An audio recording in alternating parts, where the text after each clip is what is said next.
Alright guys, thought I'd do a little bit of an update video on various things. First thing I want to talk about, I suppose, is the somebody was asking me, do I ever feel like giving up sometimes? Reality is, in life there's only one direction forward. If you get stuck in a rut or you put yourself off, you'll never get anywhere in life. And I'm just saying that as a bit of advice. There's always a reason not to do something. Getting on in life can be a lot harder, especially like this, where we've got a guy cycling on a pink bike up the wrong way, up the one-way street. No, the point being is, for me, there is no going back. There is only forward. And this is why, people say, "Oh, where should I buy a house?" or whatever. I say, look,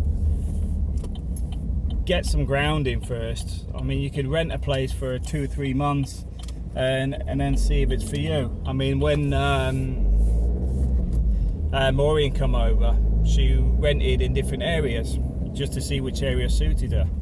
So the point being is, although she's looking at buying, she's also aware that not every area is the same. So the point being is that you could go, "Oh well, I'm going to commit to this and whatever."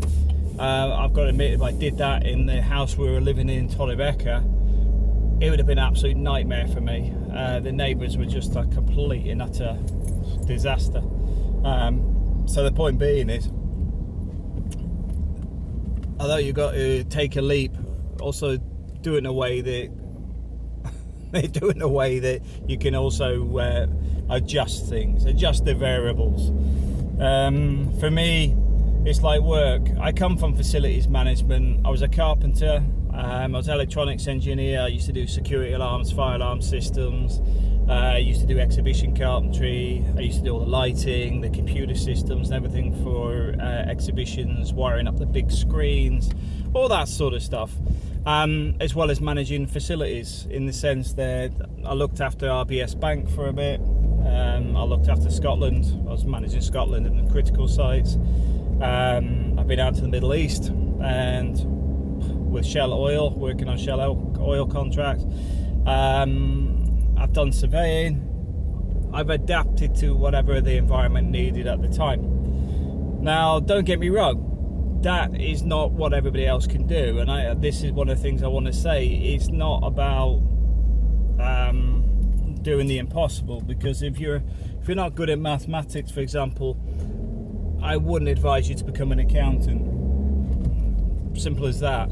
But if you know what your skill set is and there's certain things you can or can't do, you can adapt. For example, one of the things I'm good at is pretty obvious, talking, because I never shut up. Well, that's one of the things I'm looking at the moment, is call centre work for now.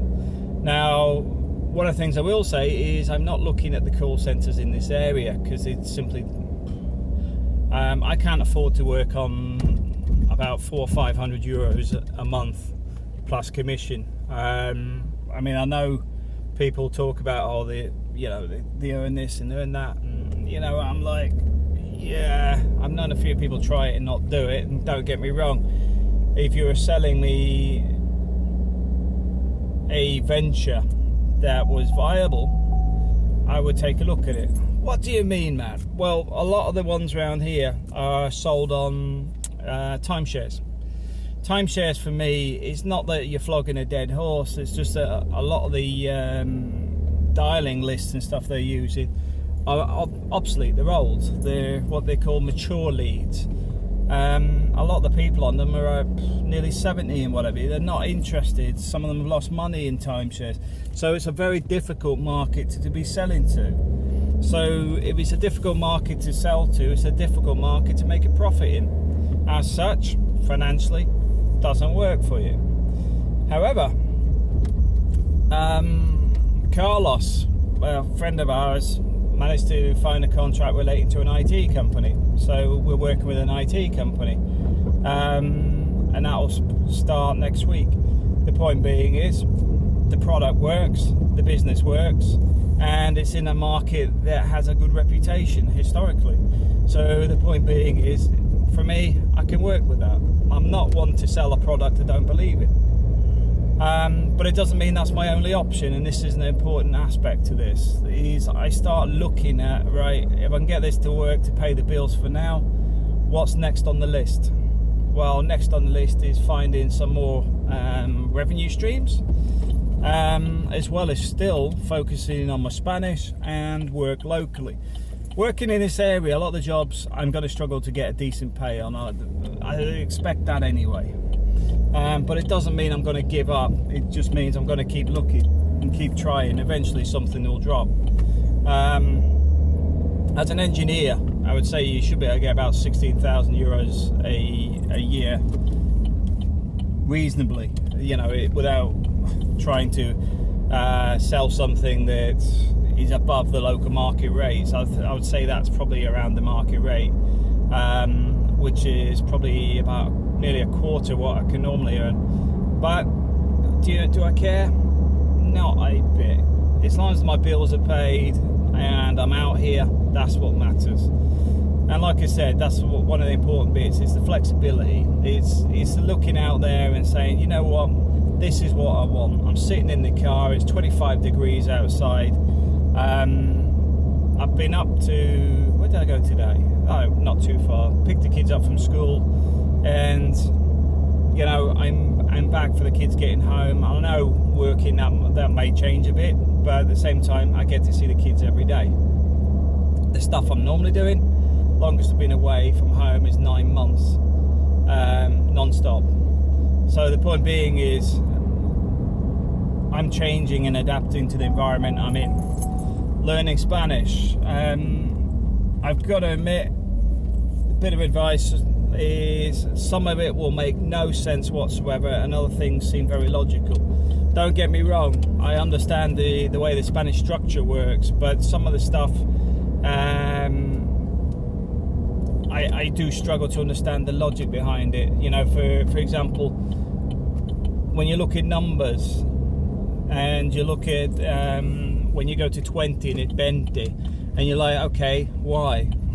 Because 30 is different. You can see the letters from the 1 to 10 being used in the numbers alongside the multiplication, so you can actually see a structure to it. But where did 20 come from?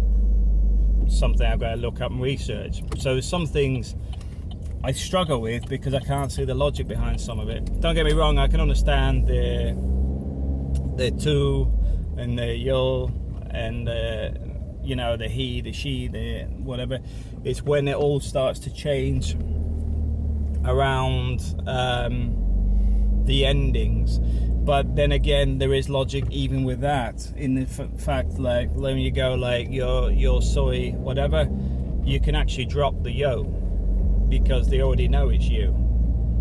That's the sort of things that make sense. And when you start seeing those sort of structures coming together, it starts to materialize into common sense.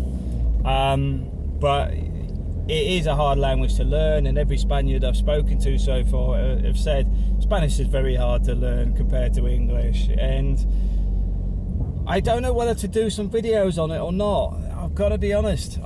Because my Spanish is not great, I'm worried about teaching people because I know my pronunciation's off. But at the same time, I sit there thinking, do you know what?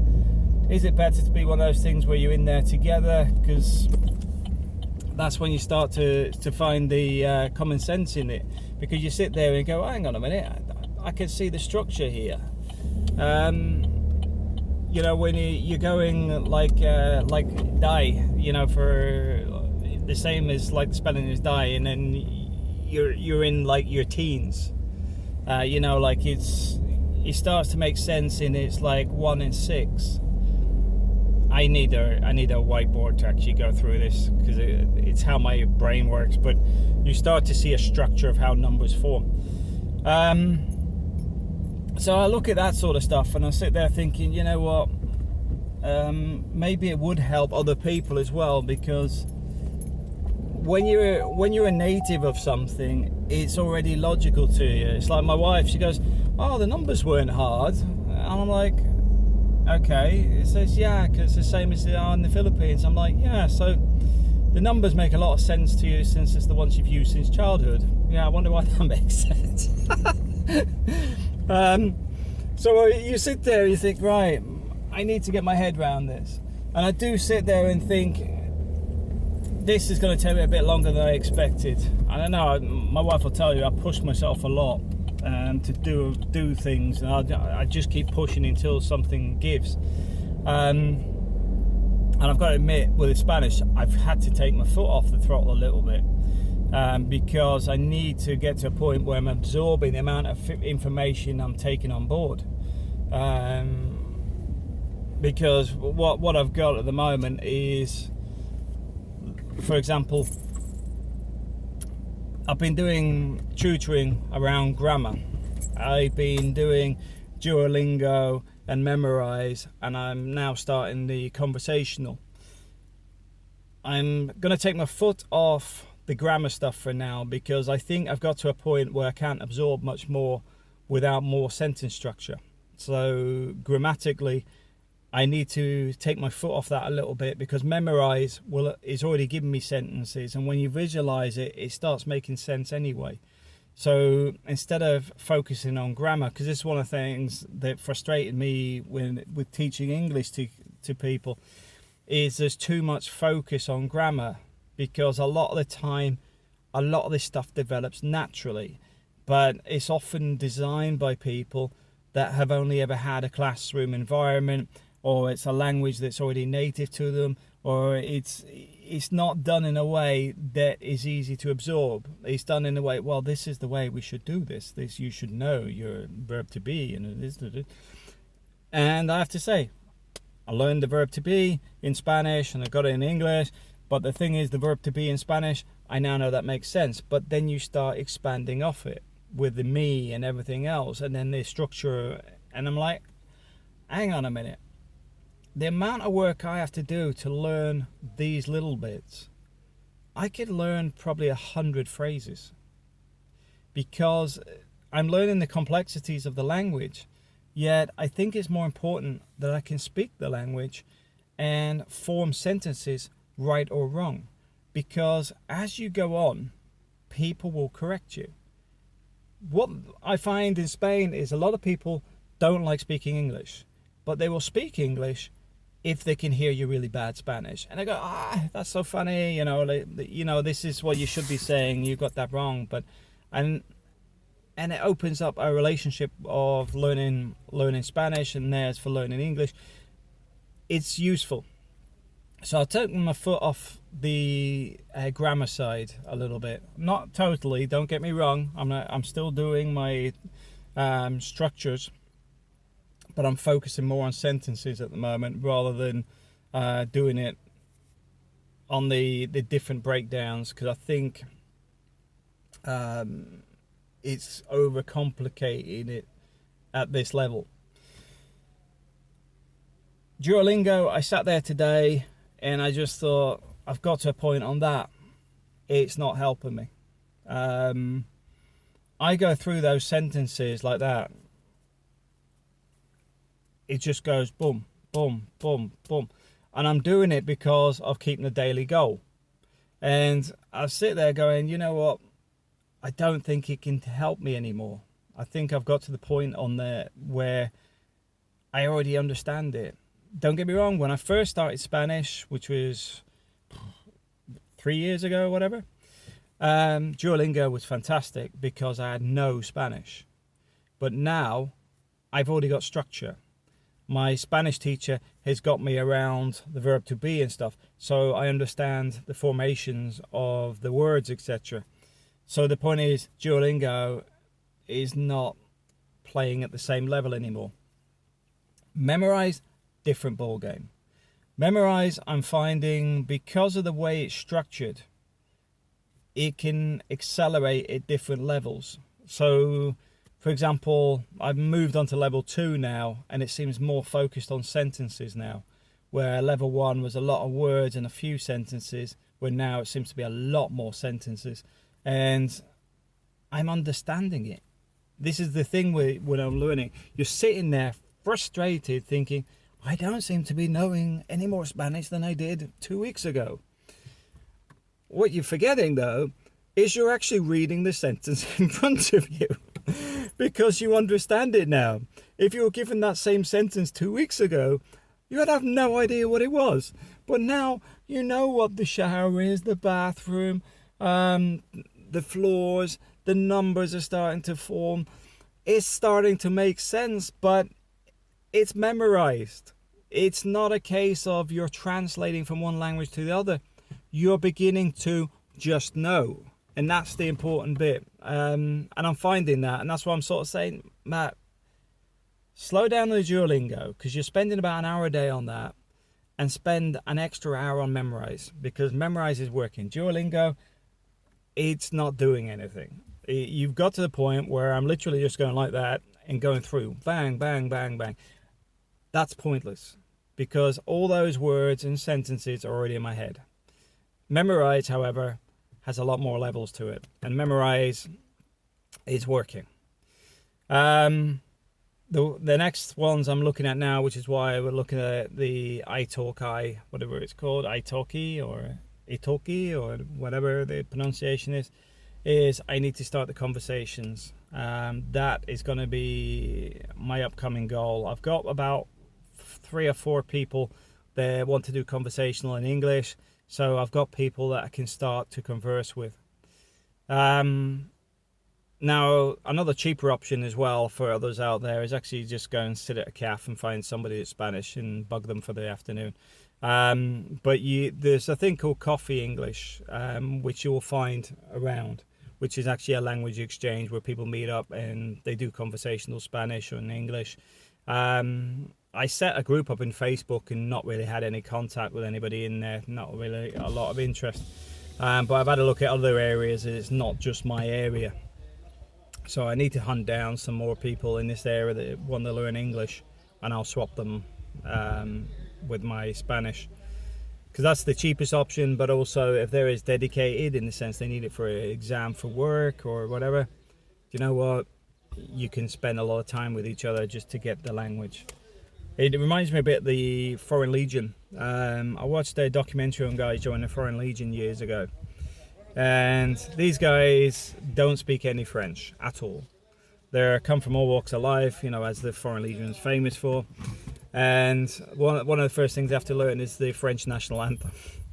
And the thing is, they were sat there first thing in the morning, wooden desk, everybody sat there for the learning, and they're going through the national anthem over and over again. And when they get it wrong, they send them all the way up this hill, then they go run all the way back down, sit down, and then they do it again. And they go up and down until they all get it right. I'm not saying that I'm going to be running up and down hills, but I think you've got to put that level of dedication in to sort of push it past the point of giving up. Now, there was a bit of a eureka moment last night because I was sat in bed doing the Memrise, and I was going through all these sentences, and I'm thinking they're getting longer and more complex, and I'm trying to find some structure in some of the words, and a lot of them around hotel reservations and stuff. There wasn't much that actually could be transferred from English words. A lot of it you can't. And I'm sort of frustrated because I'm trying to find some logic behind some of this stuff. And then it moved to another section, which was numbers. And I hadn't really done much on numbers. In all honesty, if I realised how easy it was, I would have done it already. Because it was one of those eureka moments where you suddenly see it. It makes sense. Because once you start dividing the numbers up and you go, right, that's number 2, and that's 10, that's 20. You can start building it up, and it's very, very quick to learn from 1 to 100 because you can find the structure in it. I know somebody's going to go, well, that's pretty obvious. But like I said, I hadn't really put any effort into numbers yet because numbers weren't that a problem because most I need to use a number for is 2 cups of coffee.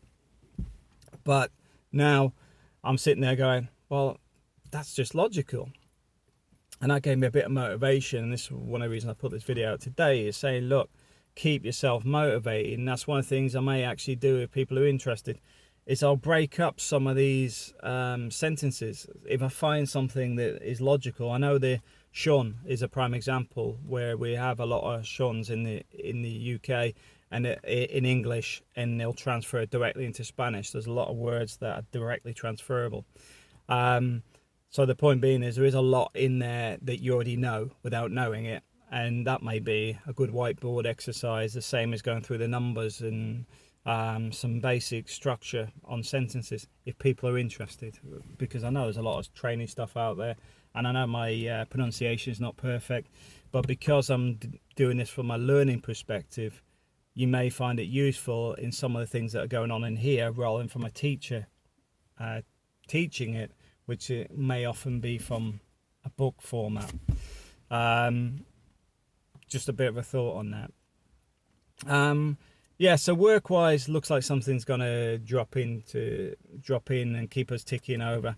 I'm still going to look around. I have applied for a maintenance job, and I was the only applicant. So if I don't get that one, that sort of says a lot. I know some people have said about companies can be a bit fussy on who they hire, and maybe some other people could say from other areas, because on the coast I would expect it, because you've got about 50% of the population is not Spanish. As such, they want multilingual. But I also know our friend Alexander with his restaurants in Madrid, he says hardly anybody speaks English in Madrid, they all speak Spanish. So the point being, in Madrid you're going to have to speak Spanish, unless you find an international job, but good luck on that one. So for me, I'm going to be focusing online. I'm going to be focusing on trying to develop my own outsourcing business. And one of the things I wanted to bring up on that, because going back to the beginning, do I ever feel like giving up?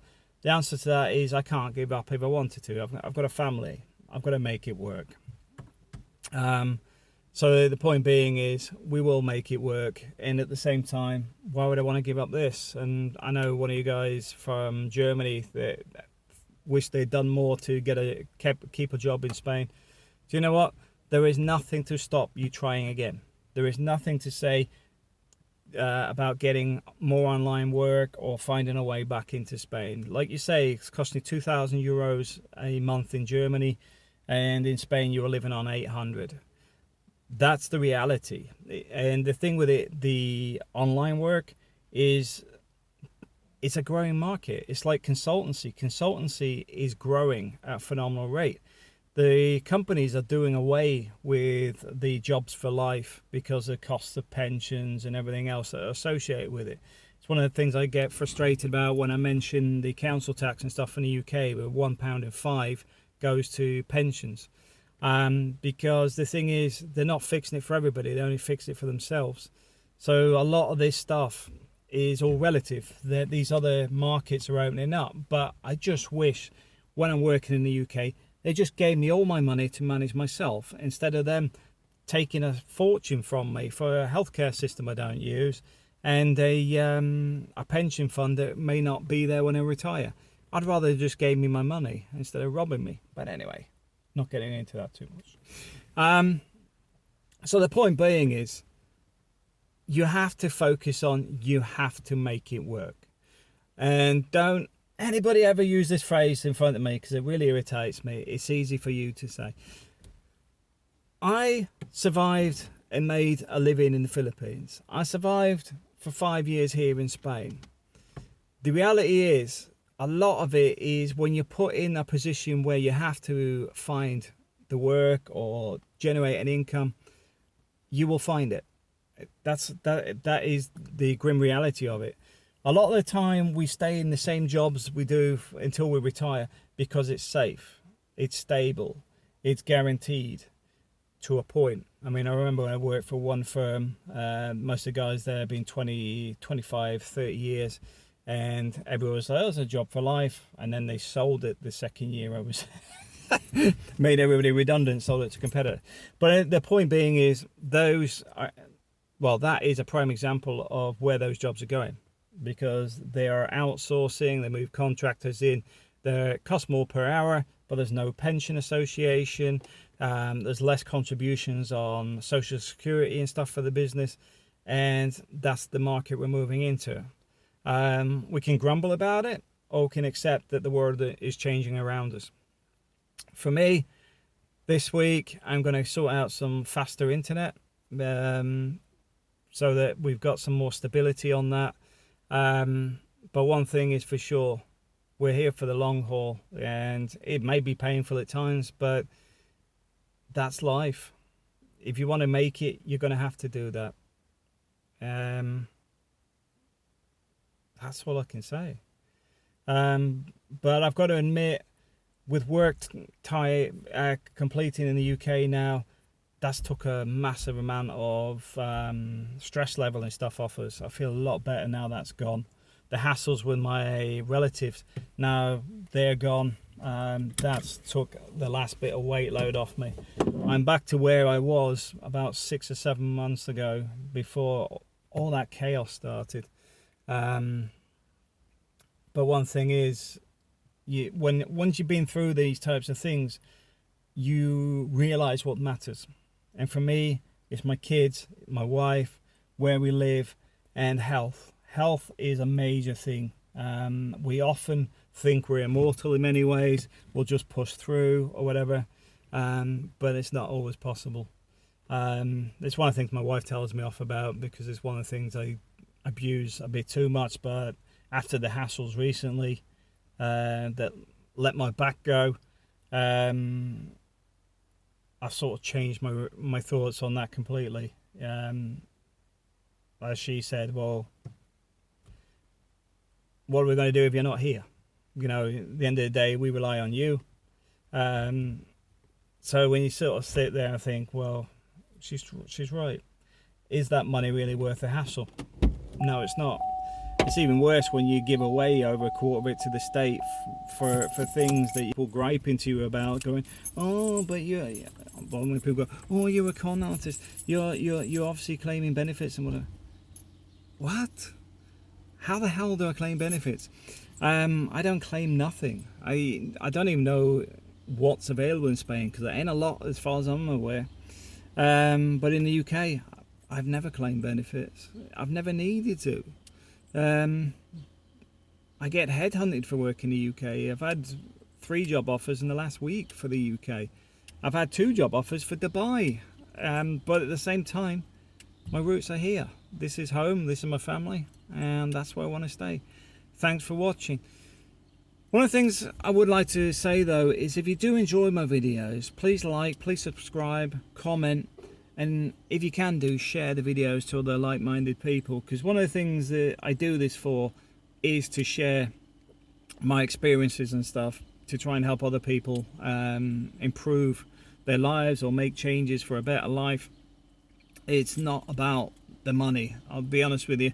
What I get paid out on advertising and stuff, you can earn in a day doing stuff online. So anyway, but I do appreciate it, and the thing is, if the channel grows, it makes me do more videos, and if it can get to a point where it actually funds me to do this full time, that'd be fantastic. Thanks for watching.